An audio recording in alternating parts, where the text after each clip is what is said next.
രാവണനെ പരാജയപ്പെടുത്തി ശ്രീരാമൻ അയോധ്യയിലേക്കെത്തി രാജാവായി അഭിഷേകം ചെയ്ത ശേഷം യുദ്ധത്തിൽ സഹായിച്ച എല്ലാവർക്കും വിലയേറിയ സമ്മാനങ്ങൾ നൽകി.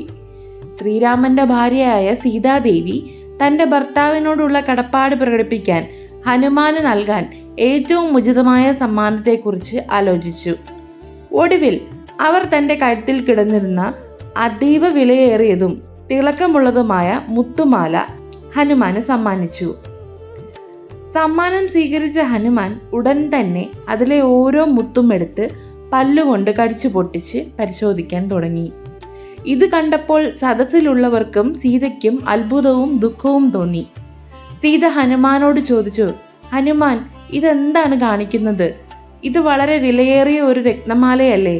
എന്തിനാണ് നിങ്ങൾ ഇത് നശിപ്പിക്കുന്നത് എന്ന് ചോദിച്ചു. ഹനുമാൻ താഴ്മയോടെ മറുപടി പറഞ്ഞു, അമ്മേ, ഞാനിത് പരിശോധിക്കുകയായിരുന്നു.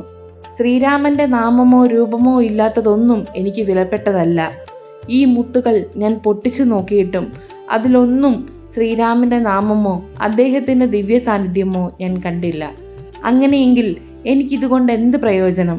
ഇത് കേട്ടപ്പോൾ ചിലർക്ക് അദ്ദേഹത്തിന്റെ വാക്കുകളിൽ സംശയമുണ്ടായി.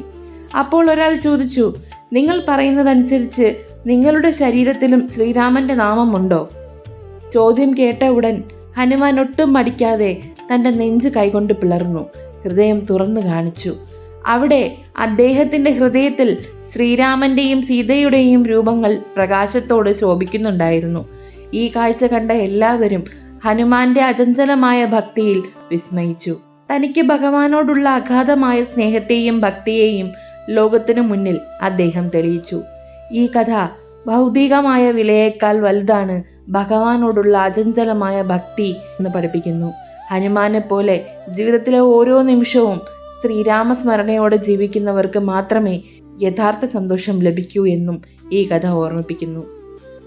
ഈ കഥ നിങ്ങൾക്കെല്ലാവർക്കും ഇഷ്ടമായെന്ന് കരുതുന്നു. പുതിയൊരു കഥയുമായി വീണ്ടും കാണുന്നതുവരെ നന്ദി, നമസ്കാരം.